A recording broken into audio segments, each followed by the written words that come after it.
everybody. My name's Ryan Gaul. And I'm Matt Catanzano. And tonight, we're going to tell some ghost stories. And by we're going to tell some ghost stories, what do we actually mean, Matt? We're going to listen to some ghost stories. We have real people with firsthand ghost stories who are going to zoom in with us, and they're going to tell us the story, and we're going to listen to the story. Because, Ryan, what do we love? We love ghost stories. And we've never heard any of these ghost stories before. So let's see what they're going to say. I can't wait.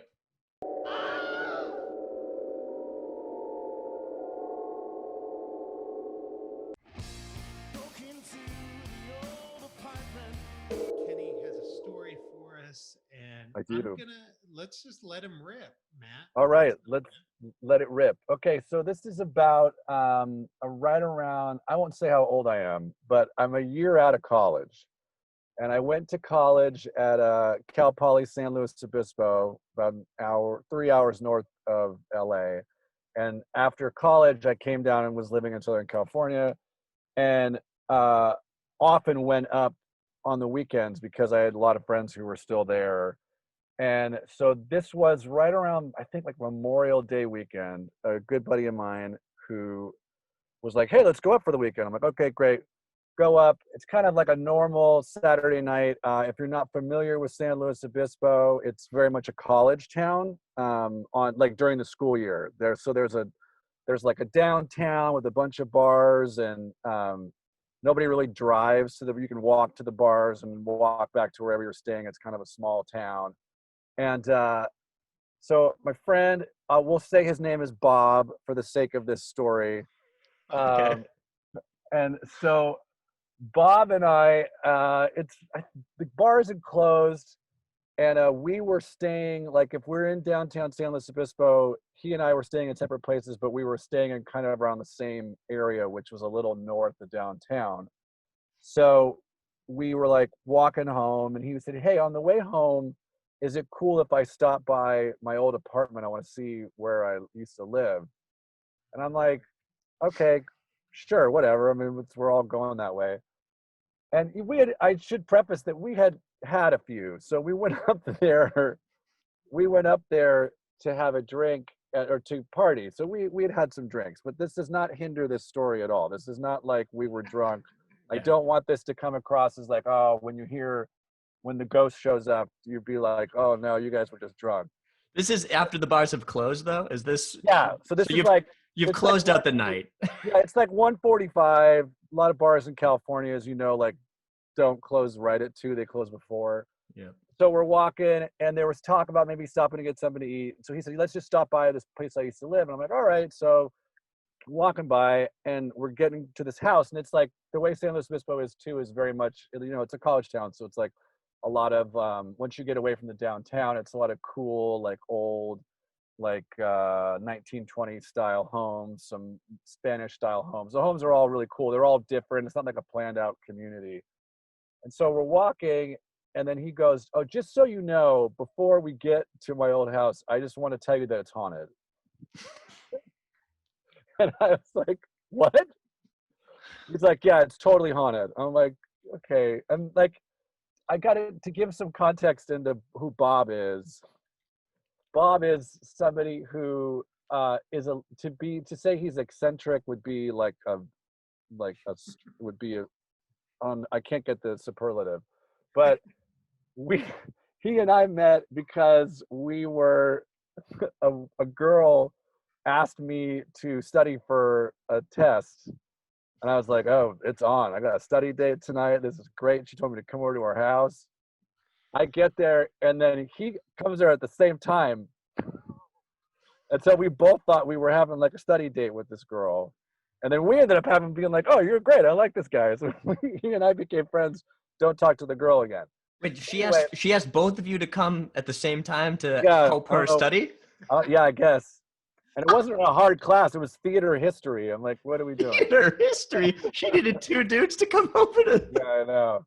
Hold on. Can I pause for 1 second? My wife is texting me. Let's see. She's like, you don't have to stay. I can stay.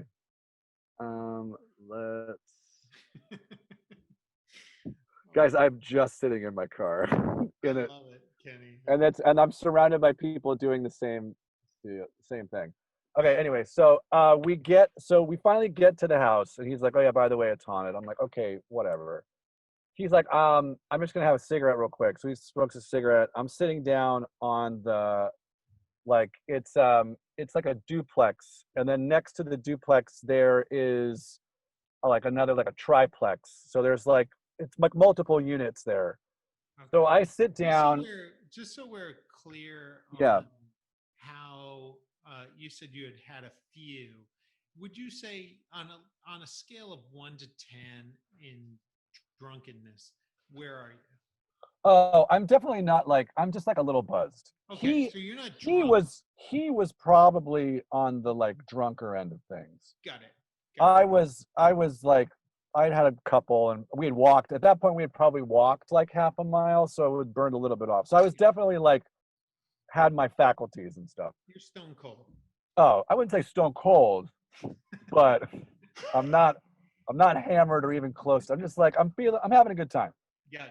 So I'm sitting down as like I'm sitting here. God, my wife just keeps texting me. Sorry, guys. She said she's probably gonna fall asleep. Do you want to call it? This is going in for sure. Yeah, do it, please. I'll say, give me the number. And I will. It's so lame when you're on Zooms and you like start texting and you say out loud what you're texting because you have to. You're trying to put your tits in our shot. Yeah. I know what you're doing. Oh, ooh. So anyway, okay. So we're getting to the good shit here. I'm sitting there and he's talking. We're just having like a talk, and I can see out of the corner of my eye, like if you can like look in your periphery and like whatever you can click. So Ryan, there's like a skull thing next to you. Yeah. You know how you can like, or it's like to your right. Is that my camera left for me?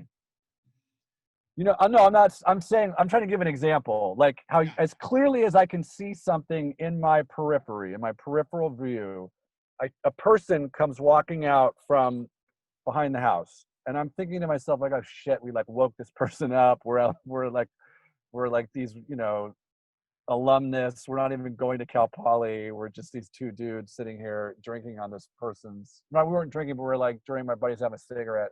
And I'm thinking like, okay, let's just get up and apologize because we've woken this person up. Right. And they come in and might come all the way into my purview. I turn and there's no one there. There's absolutely no one there. And I'm talking like as real as I could see anything in, like it was a person. It had a head. It had a full body. It was walking. It wasn't like floating or anything, but it was just walking like a normal person. And I turned and there was absolutely nothing there. Wow. Nothing. And I turned to my friend and said, holy shit, we've got to get out of here. And because it's like, fuck, I cannot stress how much there was something there. And then all of a sudden I turned to look and it was not there. And I look at my friend and he has his eyes closed and his hand up and he's like, he's like lipping, like trying to whisper. And I'm like, dude, we gotta go. He's like, oh, you saw that too? I'm like, yes. Like, did you see it? He's like, yes, I'm trying to talk to it right now. I'm like, why are we trying to talk to it? We need to get the fuck out of here. Oh, no. And so he's like, and then my friend, he sheds a tear. He starts crying. I'm like, why are you crying? He's like, he's telling me about what happened to him. And see, this is the part of the story that makes me feel like people are not going to think that this actually happened. But I swear to God, there was somebody there and then there was nothing there. And he saw it too. And then we left and I was like, did we just see a ghost? It's like, I told you that place is haunted. Lots of people have seen ghosts there. That's terrifying. Yeah. Yeah. I'm actually like, my heart's racing a little bit, guys. Yeah. That's like really, that's not where I thought that was going to go. But you both of you seeing it, that's the worst. That's the worst thing that could have happened. Well, that's what, like, I turned to him to get this like sense of like, oh, am I just like going nuts? And he saw it too. And I was like, oh shit, I was like, why are we not just running? Like we need to get out of here. Bob began to weep. That's Bob. it's insane because Kenny, I know you as sort of a grounded person. Yeah. So if you say that, like it's not some like we all hear stories sometimes where we're like, where, but you seem to be a very grounded person. So Yeah, it's the kind of story that like I literally forget. Like it was when you posted on Instagram, do you have a ghost story? I was like, oh, I do. It's not the kind of thing. I don't walk around like proselytizing like ghosts are real. Like ghosts are real. We should all be embracing the afterlife, the ghosts. We need to save the ghosts. I don't like there's a whole holiday like dedicated to ghosts, and I'll go through that entire season that we're currently in and forget that I've seen one. creepy. You don't bring that up when you slate your name for auditions. You don't just Kenny, immediately. I have seen a ghost. I would give that out of How many scare bones? 1 to 10 scare bones. 1 to 10 scare bones. I'm 1 to giving 10. that 7.4. 7 point. Oh, we're doing points. All right, 7.4 scare bones. I mean, I assumed we were. 7.4 scones.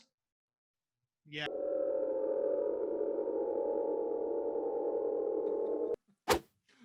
Oh God.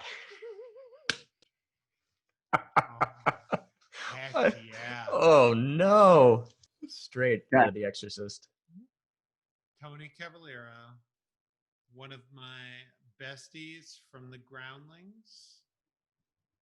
You might know him from The Righteous Gemstones or School of Rock or a billion other things that he's done. A great guy, a wonderful guy with a tongue of an asp. Oh my God. Tony, it's so good to see you, buddy. Thanks for having me, fellas. Tony's one of my most favorites. And I don't know if you guys know each other, but this is Matt Catanzano, Tony. Hey, Tony. Nice to meet you, dude. And Tony, Matt, Tony, Matt, Tony, Matt, Matt, Tony. But Tony, you said you had a story that was great, and I would love to hear it. And probably, if you don't mind, we're just going to shut up and let you tell it as spooky as you want. All right. Yeah. It's a true story. Okay. I can't wait. So hold on. I just want to make sure I do have a little bit of light. Okay. So growing up, my mom has a half brother, Uncle Jack. Always super creepy. And we were, from when we were really little, we were not supposed to open the door if Uncle Jack was to come to the house.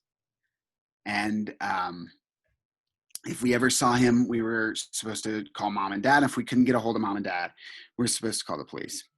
Now, I remember this from when I was really little, but it might have been a like high school, middle school and high school thereon, because he slowly started to lose his mental capacity. He was bipolar and schizophrenic. So he had lived at home forever with my mom's mom, and she passed away. And about a year later, he started to really fall off the deep end. And he was really, I don't know what it's called when you are petrified of blood, but there is some kind of phobia of blood. And so it would happen at least twice a week that he would call the cops or the ambulance, and they would show up at his house, and he would have like a hangnail or wouldn't be bleeding at all, and it would just be a phobia. And they would call my mom and say basically like, we're going to have to either like arrest him or put him in the hospital if this continues to happen. So meanwhile, this was going on, and my mom told us that he was hearing voices from the refrigerator and voices from the attic. these voices were telling him that my grandfather on my dad's dad was being investigated by the FBI and was going to be arrested and murdered. And so all of this was kind of going on, and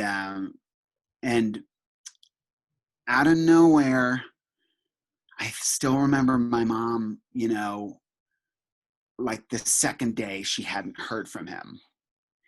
And it was kind of weird because from him or from the cops, you know, basically every other day. And I think like on the third day, she went over, her and my dad, and found him. He had passed away on the couch in the living room. And I guess he was half on the couch, half off the couch, and had his flashlight with him as if he was going to the bathroom in the night or something. And they were cleaning up, and my mom stuck around, and she went to use the restroom or was walking around the house, and there was a very back bathroom past his bedroom. I totally remember it was like, you know, that 70s style shag carpet, and she walked in that back bathroom and screamed at the top of her lungs. And I guess he had either vomited blood all over the back bathroom, which was so weird because he was so petrified of blood that he didn't call anyone. Yeah. And so, needless to say, very strange, but you know, I just also want to say, like, the guy loved me, was always at my birthday parties, you know, just, you know, mental illness, you know. So a few weeks go by, a few months go by, we cleaned up the house. I remember going and he had hoarding tendencies. So like we had like 60 bottles of mouthwash, I remember. and like 60 bottles of mouthwash, and then he had like 4 of the exact same pairs of New Balances in the same box. And like my brother and I got to split his penny rolls. He had like 200 rolls of pennies, and we both got like 100 rolls of pennies each. And All right, so like good my haul. mom, yeah, good dude, a good haul. Good haul. And okay, well, we won't even get to the stack of Club magazines he had. Dude, Club and Jugs with 2 G's. Yeah, sure. I mean, not yeah. I don't know. But you get. Yeah, I get it though. Yeah. So, my mom was a bartender at the time, and a couple months go by, and her good friend Pat, who was like this fucking strong, badass woman, was a good friend of hers. Think like the female version of Dog the Bounty Hunter. And her daughter, her adult daughter, they needed a place to stay. And so my mom rented them, my uncle and my grandmother's old house. So they stayed there. I even remember the adult daughter was a hairstylist, and I remember going to get a haircut there. And they stayed there maybe 3 weeks before they were like, Nance, we actually found a better place. Thank you so much. We love you, but you know, we'll be out in a week. You know, keep the whole first month's rent. So my mom, you know, being the people pleaser that she is, was just kind of like, you know, what? I don't get, you know, this is a huge house. I don't get it. Is there something the matter that you're not telling me? And basically, she broke them down, and they admitted that they were hearing voices in the night in the attic. Oh no. Oh, wow. Yeah. Ugh. And they were hearing weird sounds and voices in the attic. No more details about the voices or anything like No, no. just whispering in the attic. Oh, So they were willing to be like, keep it. We Yeah. have to go now. So my mom was like, totally cool. I totally get it. Let's get you guys out of there as fast as possible. You know, let's get it on the market and sell the thing. So they got out of there really quickly. And then she had another, you know, working at a bar, she had a lot of patrons that were, you know, had alcohol issues and, you know, needed work. And so she had one patron, I cannot remember his name, let's call him John. He was, 42, 43, and he was a painter. And so, before you sell the house, she ripped all the carpets up and was painting the downstairs. So he was painting, and he lived about an hour and a half away. So he would come up sometimes and early, and maybe it was, I don't know, maybe he was sleeping off a hangover, but he would take naps throughout the day. So he would come and work, and then like take a lunchtime nap. And so he came and like left after the first day and came back the next day, and all his he had an air paint, set up. Yep. And he came back the next day and all the pipes were burst on his air paint. So he went and got new pipes and painted and painted and painted. Next day came back, all the new pipes had burst. And so finally he was just like, I can't wait to be fucking done with this job. Working, takes a nap, never wakes up, sleeping in my uncle's bed. Wait, What? He died? He Died in his sleep. never Taking a- woke up? In a nap? Yep. Oh my god. Oh, and he said that it was in your uncle's bed? Yeah. How many Jugs magazines were found? None this time? Post facto. Well, we had already cleaned out all the jugs. Oh God. Tony, that's amazing. Ugh. That's Yeah. And so my mom, we put it up on the market, and she ended up selling it to like a family of 12. And we really hope that like the grandma like saged that whole house. Have you ever thought about going back and asking if they have had any experiences? No, I'm too scared, dude. That was too weird. Yeah. I don't blame you. Oh, yeah, of but course, yeah. There's a little part of me that's like, oh, God, I'm so curious. Right?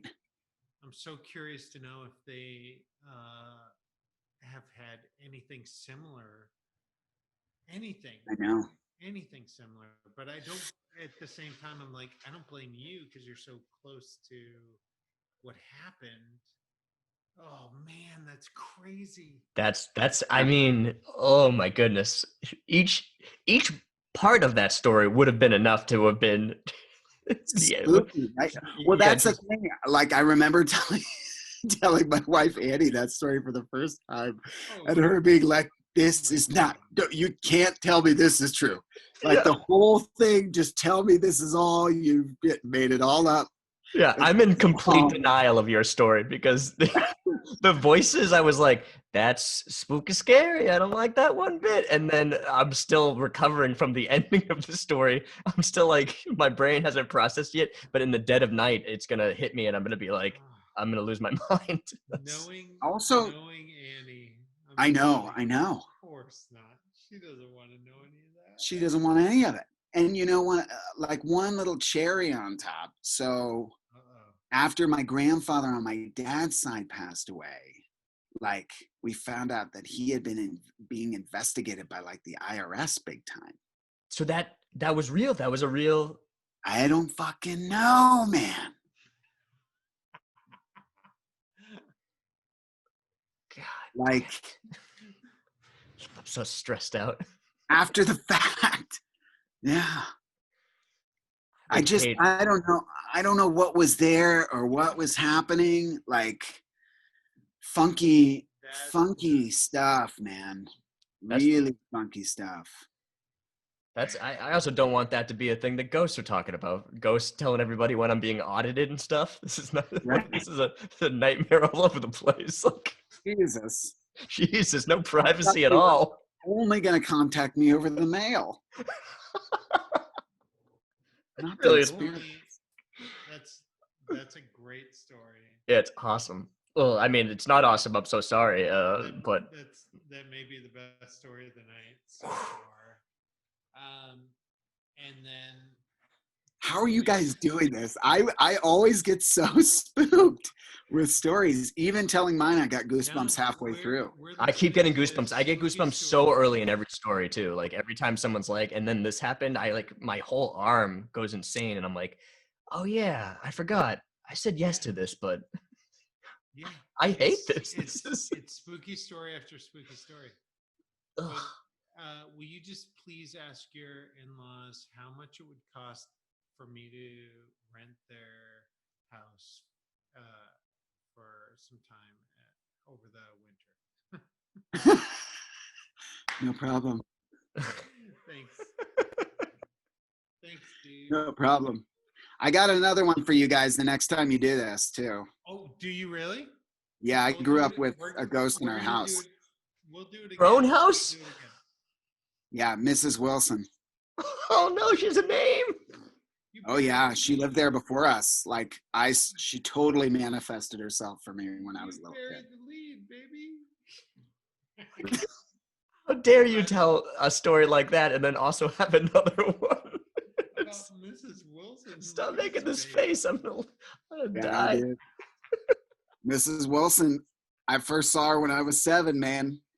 She was outside naked next to a bush smoking a cigarette. Wait, save it. Save it. Save it.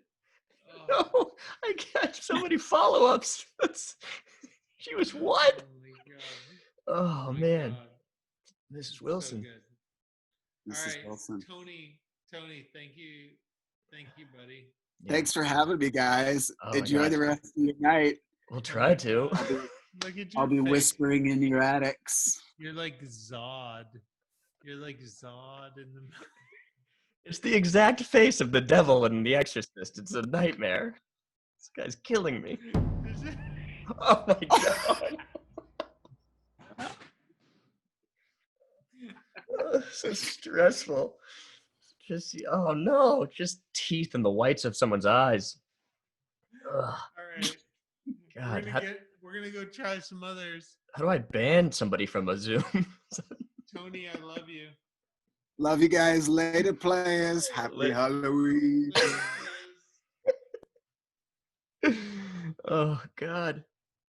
That was great. 10 scare bones. I'm giving it 9 scare bones because I want to give an area of Oh yeah, to get increase. yeah. I just don't know. what we're 9.5 gonna then. hear. I don't I know, know. what we're going to hear. That a guy died in that one. I know a guy. That guy didn't died. wake up. I'm like, I'm still not. I feel like I'm not Also, processing that. his uncle was told like, or no, he was told if his uncle came to the door Yeah, his uncle. to not. I mean, that's not even a ghost story. That's No, that's just a terrifying story of mental health issues in America.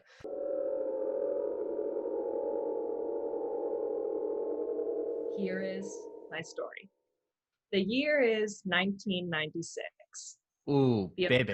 Yeah. Yeah. All right. Yeah.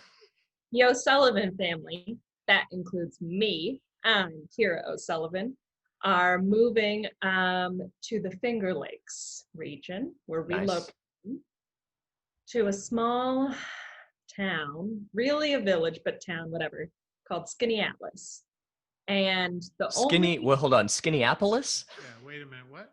Skinneapolis, like a city, like Minneapolis, but skinny, like thin. the town is called Skaneateles, Skaneateles, Skaneateles, New York. Okay, that's just as silly, but somehow seems better now that I've already said Skinneapolis, which is what I thought it was. Yeah. So we're moving there. The only house that my parents can afford in this town is this house that everyone in the town, we learn, calls the Box on the Hill, because it was built in 1804, but it had been remodeled by the previous owners. They like hacked off the side porch, hacked off the front porch, hacked off the cupola, which is like a little tiny house on top of a house with a flat roof. Like if you can picture that, you know, it's sort of like a little viewing area. I don't Okay. almost like I don't know how to. It's a cupola. If you I don't know got it. architecture, I got it because you did this. okay, all right, yeah, a cupola, flat roof, and then little woohoo. They hack that off, and there's a parking lot in the where the yard should be.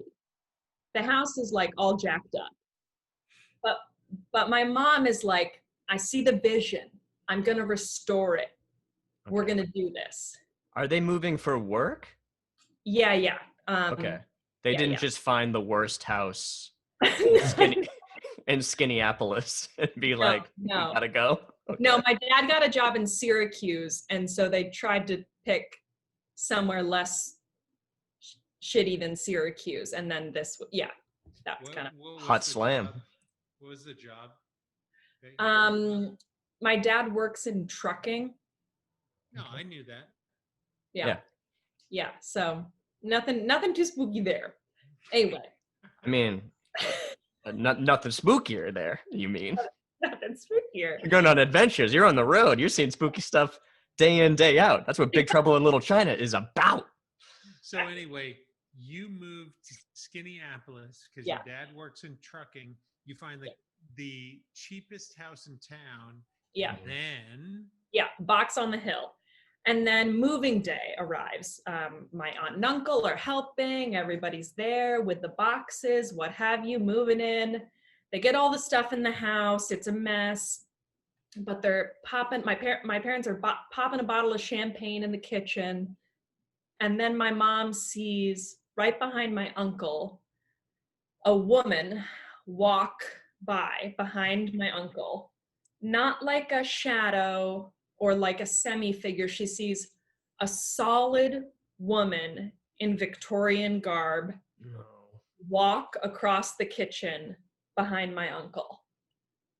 And my mom chalked it up to having like a brief mental break from the stress of the move and not sleeping enough, and was just like,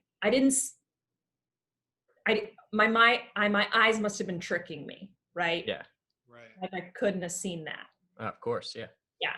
And then we start school in the fall, my siblings and I. And I'm 5, so no one's really chatting about much. But my older siblings are hearing from, like, I pooped. Did you poop? Like, like. Yeah, I forgot about the dialogue that children have Yeah. at that age. We're But not chatting about much. No, not much. Like, honestly, this isn't even super my story. You should have my mom on, but it's past her bedtime, so it's me. Please FaceTime her right now. Yeah. Yeah, wake her up. Wake Beth up, get her on. But my siblings are going to school, and all of their classmates are saying, you moved into the box on the hill. Don't you know it's haunted? Everyone knows it's haunted. Like, ask the Kelly kids who used to live there. They'll tell you that house is really haunted. This is the plot of Casper. Yeah, right. Yeah, very, we know this. So my mom sees the Victorian woman again in the house. In the house. And meanwhile, my siblings are coming home and they're saying, like, everyone's saying our house is haunted, Mom. Like, what the heck? And we're like sleeping with the lights on. Like, I'm in bed between my parents, like sleep with the lights on. They're like kind of not doing well with this situation. And my mom gets the phone number from the realtor of the former owner, Mrs. Kelly, and calls her and says, like, this is really weird, but did you ever see a woman in the house? And Mrs. Kelly goes, yes, I saw her.